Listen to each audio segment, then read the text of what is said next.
Israel और तुर्की की secret deal अब जग जाहिर हो चुकी है, जिसे देखकर न सिर्फ ईरान और रूस सन्न हैं, बल्कि समूचा इस्लामिक वर्ल्ड हिला पड़ा है। नमस्कार, मैं हूं मधुरेंद्र कुमार और आप देख रहे हैं मेरे साथ रणनीति। और आज रणनीति में चर्चा दरअसल इजराइल और तुर्की के उस सीक्रेट डील की, जिसके कारण सीरिया की अस्थिरता और सीरिया के हालात बद से बदतर होते हुए दिखाई दे रहे हैं। क्योंकि एक तरफ इजराइल की सेना ने अपने 1994 के एग्रीमेंट को धत्ता बताते हुए सीरिया की ज़मीन पर कब्जा करना शुरू कर दिया है, तो दूसरी तरफ आप देखिए कि तुर्की भी सीरिया की ज़मीन पर अपने कब्जे की होड़ में आगे बढ़ता हुआ दिखाई दे रहा है। और इन सबके बीच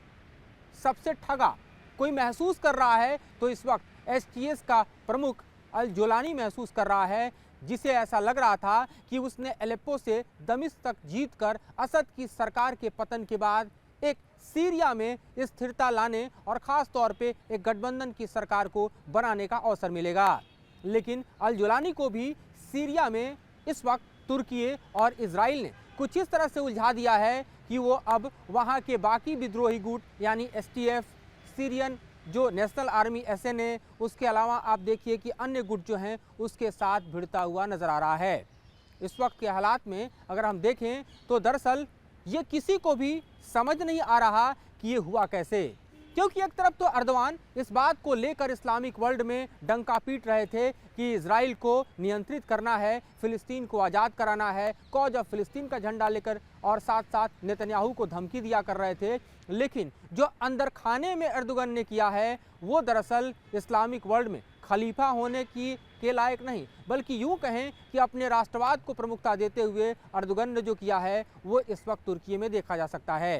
क्योंकि अर्दोगन के सपनों में ऑटोमन एम्पायर बार बार आता रहा और ये सर्वविदित भी होता रहा। शायद उसी सपने को साकार करने के लिए इस वक्त अर्दोगन ने जो कदम बढ़ाए हैं उसका नतीजा सीरिया में अब सबसे सामने दिखाई दे रहा है। दूसरी तरफ इस्लामिक वर्ल्ड के खलीफा होने का जो दूसरा सपना था उसको अर्दोगन ने दरकिनार कर दिया, क्योंकि अरब वर्ल्ड इस वक्त तो अर्दोगन के ऊपर ऐसे सवाल खड़े कर रहा है जिसका जवाब देना इस सो कॉल्ड खलीफा के लिए बेहद मुश्किल होगा। दूसरी तरफ आप इजराइल को देखिए, जो अपने प्रॉमिस लैंड को हासिल करने के लिए कई युद्ध लड़ चुका है और सीरिया की ज़मीन पर उसको एक ऐसा अवसर मिला है जिसके कारण वो अपने प्रॉमिस लैंड को इस वक्त पुरजोर तरीके से हथियाता हुआ दिखाई दे रहा है। इजराइल की सेना आप समझिए कि गोलन हाइट्स और उसके बफर को जीतते हुए आगे बढ़ते हुए दमिश्क से महज 15 से 20 किलोमीटर की दूरी पर खड़ी है। इसके अलावा सीरिया की ज़मीन पर एक एक करके इजराइल की सेना ने अपने निशाने पर क्या लिया, क्या आप जानते हैं? वो लिया असद का सैन्य ठिकाना, असद का एयरबेस, और साथ ही इन तमाम जो सरकारी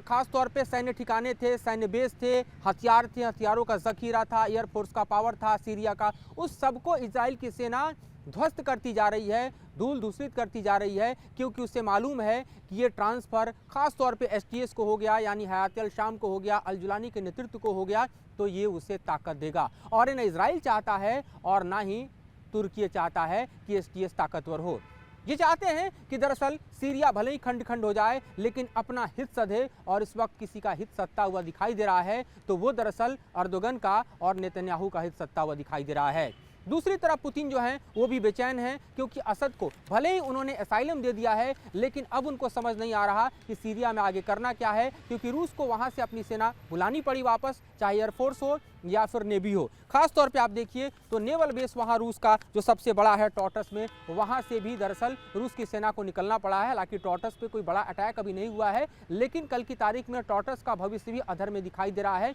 जिसके चलते रूस मेडिटेरियन में अपना प्रेजेंस रखता था और ख़ास तौर पर अमेरिका को काउंटर किया करता था। इस वक्त की स्थिति में अगर आप देखें तो खास तौर पर एसटीएस को ही देख लीजिए, जो इदबिल में सीमित था। इदबिल में उसे सपोर्ट किसने दिया? तुर्की ने अपने 15,000 की सेना और साथ ही उसे हथियार दलबल देकर इस लायक तैयार किया कि वो असद की सरकार को हिला सके। मौके का इंतजार था जब असद की सरकार कमज़ोर पड़ी, यानी जब उसे ईरान और रूस का समर्थन कमज़ोर पड़ा, क्योंकि दोनों देश जंग में इंगेज हो गए, तब विद्रोह शुरू हुआ। विद्रोह आगे बढ़ते हुए एलेप्पो,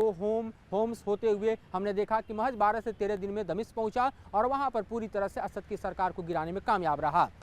लेकिन अगर एसटीएस की वर्तमान स्थिति देखिए तो ये खास तौर इदबिल से दमिश्क तक दिखाई देता है, लेकिन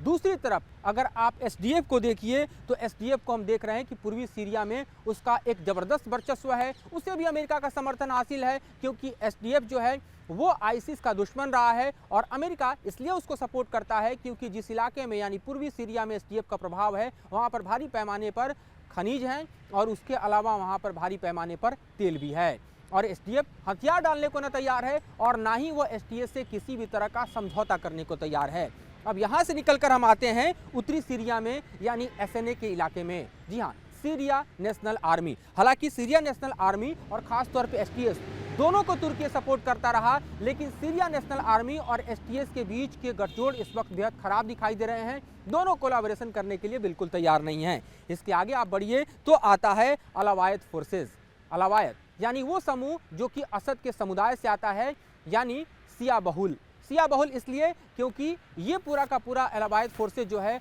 वो भी असद को सपोर्ट करता रहा, आज भी सपोर्ट करता है। बाकी के अगर समीकरण देखें तो ये सुन्नी संगठन है, लेकिन इनमें भी तालमेल नहीं है और अलावायत जो है वो भी किसी तरह का कंप्रोमाइज़ नहीं कर सकता। वो खास तौर पे लास्ट सोर्स है, रिसोर्स है फ्यूचर में असद के लिए या फिर यूँ कहें कि रूस के लिए। इसके बाद की स्थिति में अगर आप अलग अलग इंटरेस्ट को देखें तो साफ तौर पर इजराइल का अपना इंटरेस्ट जिसके कारण वो सीरिया पे कब्जा कर रहा है, तुर्की का अपना इंटरेस्ट जिसके कारण वो अपनी सीमा को बढ़ाते हुए अपने सीमावर्ती इलाकों को सुरक्षित कर रहा है क्योंकि कुर्द फोर्सों से किसी को खतरा है तो वो दरअसल तुर्की को है और तुर्की अपने संप्रभुता पर इस वक्त ज़्यादा फोकस कर रहा है। उसे मतलब नहीं कि फ़िलिस्तीन का क्या होगा, उसे इस वक्त मतलब नहीं कि भविष्य में इस्लामिक वर्ल्ड का क्या होगा, उसे सिर्फ और सिर्फ अपना और ऑटोमन एम्पायर का ख्वाब दिखाई दे रहा है जिसको फलीभूत करने के लिए अर्दोगन सीरिया में इस वक्त कब्जे के जंग में आगे बढ़ते हुए दिखाई दे रहे हैं। इसके अलावा आप देखिए तो जो डिफरेंट फैक्टर्स हैं उसमें अल जुलानी लगातार कमजोर होता जा रहा है क्योंकि अल जुलानी ने भले ही दमिश्क कब्जा कर लिया लेकिन उसके समीकरण एसएनए से नहीं बनेंगे, एसडीएफ से नहीं बनेंगे, अलावत से नहीं बनेंगे, तो कतई वहां पर वो एक स्थिर सरकार देने की स्थिति में नहीं होगा। जहां तक उसके पास सैन्य ताकत की बात है तो युद्ध के दौरान उसने अपने सैन्य ताकत को तो खोया ही है, लेकिन जिस तरह से अफगानिस्तान में अमेरिका की सेना की वापसी के बाद वहां पर जो अमेरिकी सैन्य ताकत था उसको तालिबान ने कमजाया, जिसके कारण तालिबान की सेना के पास हथियार, गोला बारूद बैठे बिठाए मिल गए। यह स्थिति अल जुलानी के पास नहीं दिखाई दे रही है क्योंकि बेहद सेक्रेट पैक्ट में जो दरअसल अर्दोगन और नेतन्याहू ने तय किया है उसी के मुताबिक इजराइल की सेना वो तमाम ठिकाने ध्वस्त कर रही है जिस पर कब्जा करके एसटीएस मजबूत हो सकता था या भविष्य में सत्ता में काबिज होने की स्थिति में हो सकता था। तो एक तरफ जहां सीरिया टूट के कगार पर दिखाई दे रहा है, टूट के कगार पर देखें तो लगभग 4 से 5 हिस्से हैं जो अलग अलग कब्जे में हैं, यानी एक बड़ा हिस्सा आज एसटीएस के कब्जे में है, दूसरा बड़ा हिस्सा एसडीएफ के कब्जे में है, एसएनए के कब्जे में तीसरा हिस्सा है, अलावत फोर्सेज के अंदर भी एक हिस्सा है और 5वां हिस्सा आईसिस के कब्जे में भी दिखाई दे रहा है। तो ये 5 अलग अलग टुकड़ों में अगर देखें तो कब्जे में आपको इस वक्त सीरिया का मैप दिखाई देगा। और अगर इंटरेस्ट के तौर पर देखें, ग्लोबल इंटरेस्ट के तौर पर देखें तो यहाँ से भले ही असद के जाने के बाद रूस और ईरान का सफाया हो चुका है, लेकिन जिस तेजी से इजराइल और तुर्की ने सीरिया में अपने पांव पसारे हैं वो साफ दिखाई देता है कि एक तरफ जहां प्रॉमिस लैंड के ख्वाब को नेतन्याहू पूरा कर रहे हैं, वहीं दूसरी तरफ अर्दोगन जो हैं वो ऑटोमन एम्पायर के ख्वाब को आगे बढ़ाते हुए सीरिया में दिखाई दे रहे हैं। बावजूद इसके अमेरिकन इंटरेस्ट अभी भी इस जगह पर जिंदा है जो बाइडेन के नेतृत्व में देखा जा सकता है। आगे ट्रंप क्या करेंगे ये देखना अभी दिलचस्प होगा। आईसिस जो है वो दरअसल पूरे सीरिया को लंबे समय से इस्लामिक खास तौर पे सुन्नी इस्लाम के अंतर्गत लाने का ख्वाब देखता रहा है, तो उसकी सोच भी उसी ज़मीन पर जिंदा है। देखना ये भी होगा कि हिजबुल्लाह जो कि इस वक्त वहाँ पर बेहद संकुचित हो चुका है उसका भविष्य क्या होगा या फिर ईरान की अगली चाल क्या होगी, क्योंकि इराक में ईरान का प्रेजेंस अभी भी है। खास तौर पे आप देखिए तो हूती के तौर पर आपको यमन में ईरान का प्रेजेंस दिखाई दे रहा है, लेबनान में भले ही बैकफुट पर है लेकिन हिजबुल्लाह वहाँ जिंदा है और सीरिया में हिजबुल्लाह के ठिकानों को लगातार इजराइल टारगेट कर रहा है, लेकिन ये विचारधारा वहाँ पर भी अभी मृतप्राय नहीं कही जा सकती। तो सीरिया का जो इस वक्त का हालात है वो बेहद दिलचस्प है। दुनिया की निगाह यहाँ पर टिकी हुई है कि आगे सीरिया का भविष्य क्या होगा और इसके भविष्य से दरअसल मिडिल ईस्ट का भविष्य भी जुड़ा हुआ है, लिहाजा यहाँ पर ग्लोबल ऑर्डर काफ़ी कुछ आगे जो है वो अंजाम तक पहुँचता हुआ दिखाई देगा। फिलहाल इस मुद्दे पे इतना ही, इससे जुड़ी जानकारी इतनी ही। आगे हमारी नज़र सीरिया पर बनी हुई है, उससे जुड़ी जानकारी और विश्लेषण आपके समक्ष हम पेश करते रहेंगे। फिलहाल मुझे और मेरे सहयोगी सुभाष चंद्र को दीजिए इजाज़त।